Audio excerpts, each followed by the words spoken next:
Muy bien, bienvenidos amigos a este tercer bloque de nuestro programa Referente Jurídico.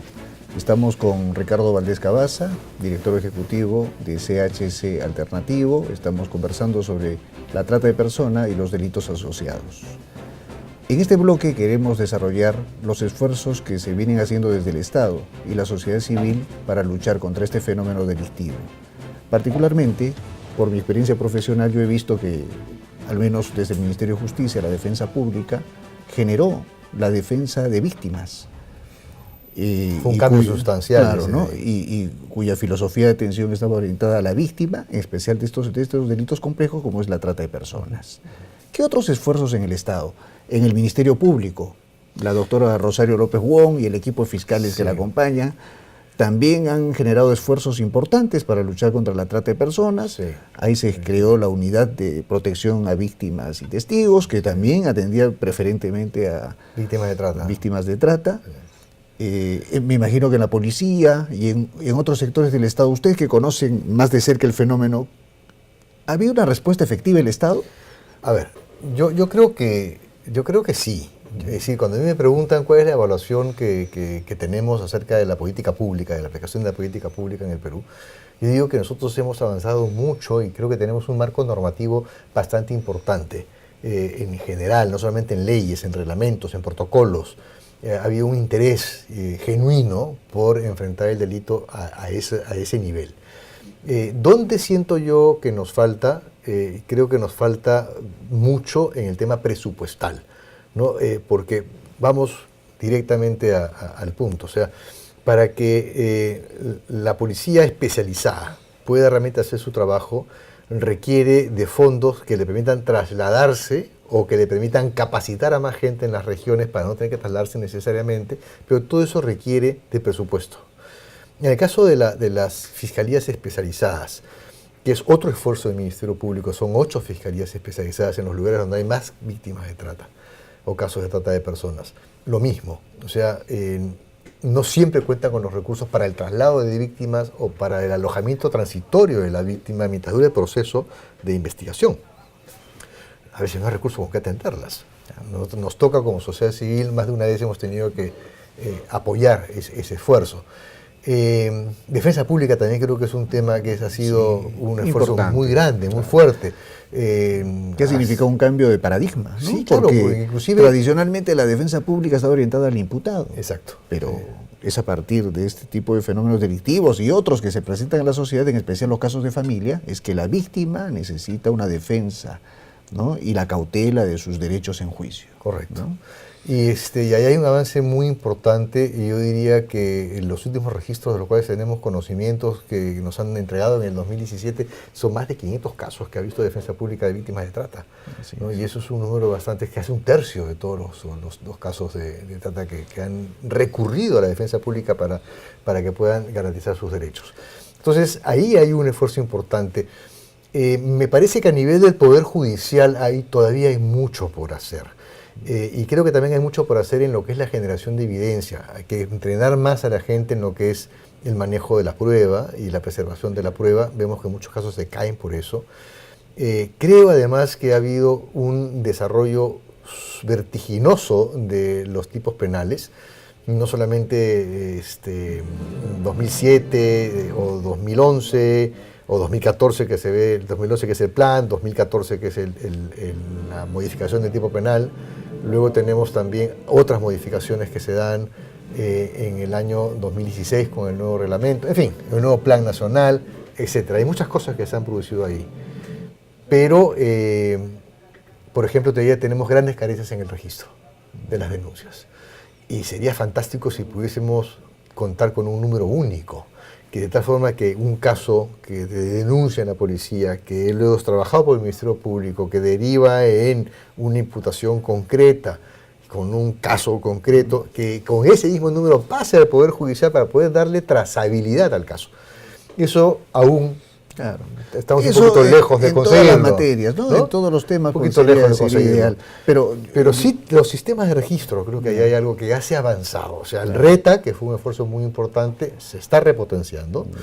Y se está en conversaciones cada vez más reales, más cercanas a conseguir una mayor articulación entre lo que es el SISTRA del Ministerio Público y el RETA de la policía. Pero aún no se concreta, esto es una promesa que tiene más de 3 años. Bueno, yo creo que la solución ya se avisora en estos temas con el expediente judicial electrónico, ¿no? Sí. Que va a ser el expediente penal y el no penal.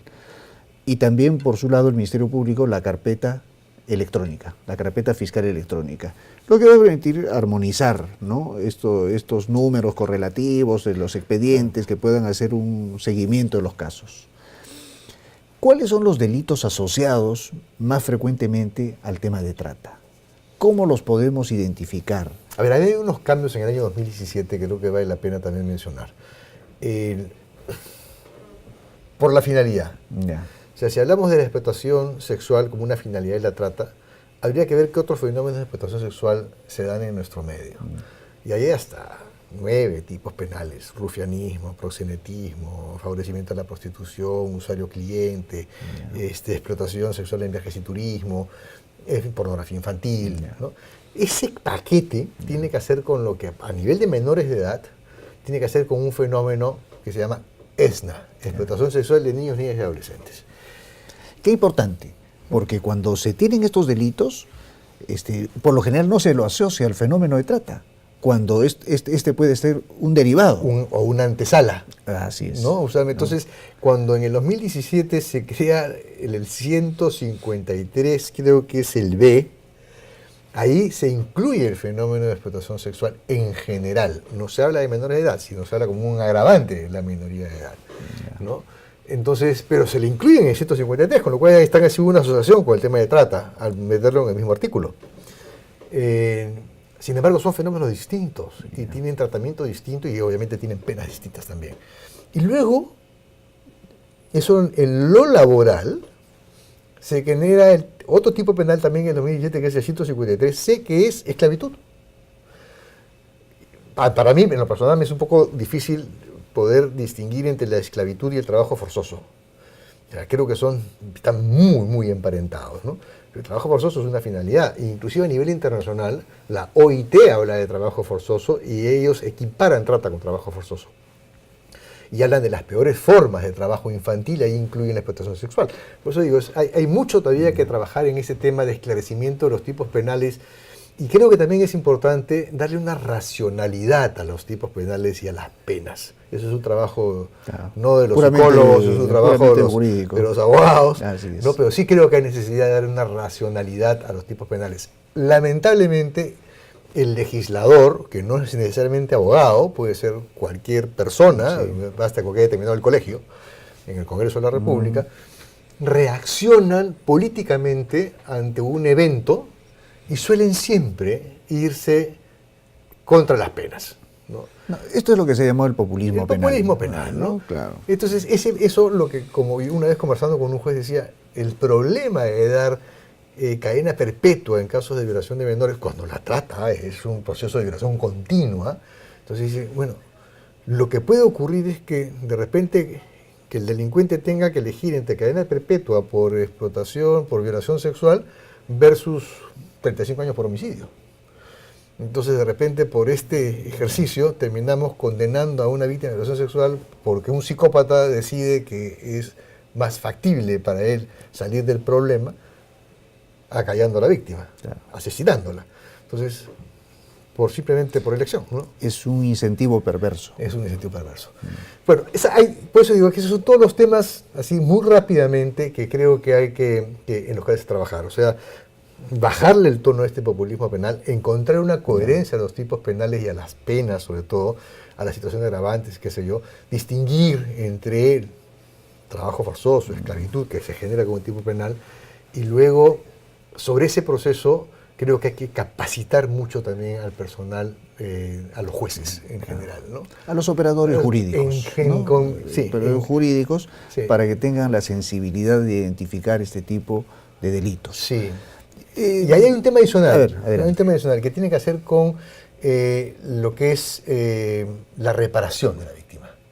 O sea, hay un estudio que hace la Defensoría del Pueblo donde analiza un conjunto de sentencias y ve la reparación hacia las víctimas, que es realmente mínima, 300 soles, qué sé yo. Entonces uno dice, bueno, ¿cuánto? Entonces la propuesta nuestra como sociedad civil es decirles, si ya en el medio de los seguros ellos han cuantificado el valor de un dedo, de una mano, de una lesión, de un ojo, en fin, de una cojera, de cualquier cosa, tiene una valorización actuarial en el ámbito claro, esos son los famosos baremos. Hay que crearlos y entregárselos al Poder Judicial para que por lo menos se establezcan pisos sobre los cuales un juez puede decir, yo no puedo generar una reparación, una indemnización a una víctima que sea, por decirle, por debajo de las 2 UITs, por decir. ¿No? Y ahí en adelante construir algún proceso de eso. La reparación de una víctima de trata posiblemente es un tema invaluable. Sí, pues. Pero por lo menos que no sea una excusa para entregar sumas irrisorias. Correcto. Porque sabemos también que así como en el narcotráfico hay muchas propiedades en manos de los traficantes de drogas, lo mismo ocurre en los tratantes. Hay clubes, hay discotecas, hay propiedades, hay oro, hay un poco de todo. Entonces, sí existe posibilidades de afectar, o sea, de hacer pérdida de dominio de ciertas propiedades, y con eso se pueda hacer la reparación de la víctima, ¿no? Sabemos que existen determinados fenómenos sociales que funcionan como caldo de cultivo de la trata de personas. Por ejemplo, los fenómenos migratorios. Actualmente nuestro país es receptor de gruesos contingentes de migrantes venezolanos. Ellos son víctimas de trata. ¿Se ha identificado algún fenómeno alrededor de esta población que viene escapando de una difícil situación política y buscando alternativas de empleo, de superación personal? Sí, estuve junto con otra gente de la organización en Bogotá hace 2 semanas en la Cumbre Mundial por la Infancia y todos los temas de explotación sexual, etc. Y lo que pudimos no solamente ver, sino también escuchar y debatir, es este fenómeno de la migración venezolana, que en el Perú es importantísima esta migración venezolana en este último semestre. O sea, en el primer semestre del año 2018 pasamos, yo recuerdo que cuando dejé el ministerio, yo tenía a mi cargo la supervisión de migraciones, eran 115.000 los venezolanos que se había registrado. Y han pasado 4 meses después, 5 meses, estamos hablando de 350.000. O sea, la multiplicación ha sido bastante fuerte.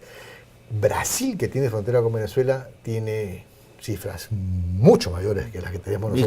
Y Colombia, ni qué decirlo. Entonces, ¿qué pasa con los fenómenos donde una persona se encuentra sin dinero, se encuentra expuesta a todo tipo de circunstancias y de situaciones? Es lo mismo, o sea, como el caso de los desaparecidos. Es una víctima propicia, es alguien que se va a dejar trasladar ante una falsa oferta de empleo sin mayor problema y sin mayor verificación, porque además no conoce a nadie aquí. Entonces, sí están siendo captadas por las mafias de trata de personas. En el año 2017, yo diría que eran ecuatorianas y colombianas las principales víctimas extranjeras. Ojo, que hay lo menos 17 países que tenemos víctimas extranjeras de trata. Gabón, Nigeria, hemos encontrado India, dentro de la relación de víctimas de trata que hemos encontrado en el país. Pero lo que sí es un hecho es que en el primer semestre del año 2018, hasta junio, lo que largamente ha pasado como la cantidad de víctimas de trata son venezolanas. Yeah. Entonces sí, hay casos concretos, es decir, víctimas rescatadas en el camino, que habían sido engañadas, y ahí se encontró otro interesante esto, porque los tratantes no tienen en realidad mayor reparo en nada. Entonces engancharon a una chica joven, madre soltera, con el pretexto de decirles, vamos a trabajar en un restaurante campestre a Madre de Dios y nosotros nos encargamos de traer a tu hijo de Venezuela. Yeah. Entonces, bajo el pretexto de la reunificación familiar, esta persona marchó feliz a su nuevo empleo en Madre de Dios. Felizmente fueron ubicados y rescatados por la policía en el Cusco. O sea que no llegó a concretar la explotación. Pero sí se probó y comprobó que todavía es una falsa oferta de empleo, que estaba destinado a un prostibar. Entonces, el tema se ha trabajado convenientemente por ese lado. Frecuentemente cuando estas ofertas de empleo involucran a otros miembros de la familia, es donde ya se empieza el sometimiento, ¿no? Correcto. El sometimiento familiar, la dependencia del tratante. Sí. Yo creo que sería el mejor momento para ver si podemos encender las alarmas y los mecanismos preventivos para que estos ciudadanos que vienen a buscar un mejor futuro y que han confiado en nuestro país para venir a trabajar, a prestar su esfuerzo, no sean víctimas de este delito, ¿no? ¿Qué campañas se podrían hacer? Bueno, la primera... ¿Cómo comunicarse con ellos mismos, ¿no? A ver, Migraciones, cuando tiene da un las rubro. autorizaciones para laborar, Sí. debería de hacer una cartilla, Correcto. ¿no? Informarlos, una línea telefónica de ayuda, de consulta. Correcto. Sería, creo, lo más útil, ¿no? Correcto, sí. No, totalmente de acuerdo. Inclusive yo ya lo he dicho en otras circunstancias y en otras entrevistas también. Lo que pasa es que en estos momentos Migraciones ha dado 50.000 permisos temporales. No ha dado más. Estamos hablando de una sexta parte. O sea, hay 5 sextas partes que están sin ningún tipo de permiso. Ilegalmente. Sí. ¿Dónde van? Hacen largas colas en relaciones exteriores, buscando refugio, Ya. como víctimas de refugio. Entonces, y tan es así que ACNUR, por ejemplo, ha abierto 3 oficinas en Lima este año. Antes no existía oficina de ACNUR en Lima, ahora tiene 3 oficinas. Tacna, Tumbes y Lima. Entonces, es ahí donde tiene que entregársele, porque se están dándoles refugio. O sea, si les acepta la solicitud de refugio, con esa aceptación tienen varios meses en donde Y pueden estar legalmente acá. con la autorización de refugio pueden trabajar. Pueden trabajar. Por lo tanto, en ese periodo, lo que hay que es que al momento de entregarle la carta, debe anexarle un papel donde se les diga, ojo, tenga usted cuidado. En primer lugar, sus derechos son los mismos que tiene un ciudadano peruano. O sea, hay un salario mínimo, hay estas condiciones laborales que lo protegen, tiene derecho a A, B, C y D. Y, sobre todo, tiene que tener mucho cuidado, que integre este material a otros compatriotas suyos que estén en esta situación, adviértales que hay inescrupulosos, como en todo el mundo, que van a querer aprovecharse de su condición y explicarles, ¿no? Y eso hay que hacerlo en migraciones, hay que hacerlo en relaciones exteriores y hay que hacerlo en los medios de comunicación.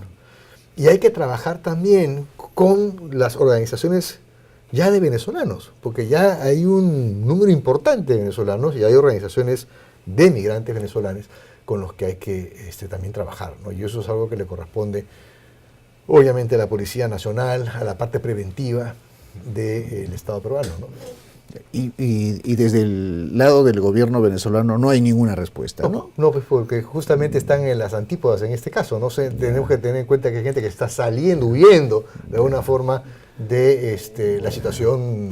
Qué difícil circunstancia para estos ciudadanos de no poder recurrir a su embajada para una situación de emergencia, ¿no? Imagínense que es horrible. De repente, la verdad es que es algo que yo creo que uno lo puede equiparar con las condiciones en una situación de guerra, ¿no? Es decir, o en la posguerra. En la posguerra justamente también suelen producirse este tipo de circunstancias y este tipo de condiciones de explotación y de aprovechamiento inescrupulosos también para tratar y traficar a las mujeres. Nosotros desde referente jurídico de la Academia de la Magistratura quisiéramos expresar nuestro reconocimiento, ¿no?, a CHS Alternativo como una organización de la sociedad civil que ha brindado importantes aportes al estudio de la trata de personas, a la lucha contra estos fenómenos delictivos, a preocuparse por los más vulnerables en esta materia, ¿no? ¿Cuál sería su mensaje a la sociedad y a la comunidad jurídica, en especial que está dirigida a este programa? Bueno, nosotros siempre le pedimos a la sociedad que lo primero que hay que hacer para poder trabajar con un problema es reconocer que existe. Lo que a nosotros nos preocupa mucho es el grado y el nivel de tolerancia social que existe hacia las condiciones de explotación. Muchas veces, como lo dije en un principio, la condición de explotación se da en una casa, en un ambiente o bien cerrado o bien abierto, pero que la gente sabe que algo se está produciendo de manera extraña en algún lugar. Creo que la gente que está vigilante y que puede realmente recurrir a sus autoridades para decir algo está pasando ahí, y ahí viene el segundo nivel de alerta. Si tenemos ciudadanía alerta, consciente de que existe este problema, el segundo nivel es que también tengamos autoridades dispuestas a recibir esa duda, a recibir esa inquietud de la ciudadanía para actuar en consecuencia. Y tomar acción. Y tomar acción. Y esas autoridades, insisto, suelen ser las que están más cerca a la gente, y me refiero a los gobiernos locales. Estoy hablando de los serenos, estoy hablando de los fiscalizadores, estoy hablando de todos los trabajadores de un municipio, que también, por eso decía, no solamente es un tema de crimen organizado, también es un tema de seguridad ciudadana. ¿Y han pensado, por ejemplo, en hacer un reconocimiento al gobierno local que haya aplicado políticas innovativas o acciones destacadas en esta materia? Estamos trabajando con gobiernos locales, con algunos gobiernos Yo creo locales que están realmente haciendo un trabajo muy ese importante. tipo de prácticas sería muy loable. Sí, de acuerdo, o sea, yo creo que es algo que hay que tomarlo en cuenta para reconocer el esfuerzo que están haciendo algunos gobiernos locales. Estaremos atentos a cómo se desenvuelven estos trabajos y felicitarlo por la buena labor que vienen desarrollando, ¿no? Y sigan adelante y cuenten con la Academia de la Magistratura para apoyarlos en materia de difusión y capacitación judicial y fiscal a nivel nacional. Bien, muchísimas gracias. Gracias por su presencia. No, con gusto. Con ustedes, amigos, estamos retornando en un próximo programa con otro tema de palpitante actualidad. Muchas gracias.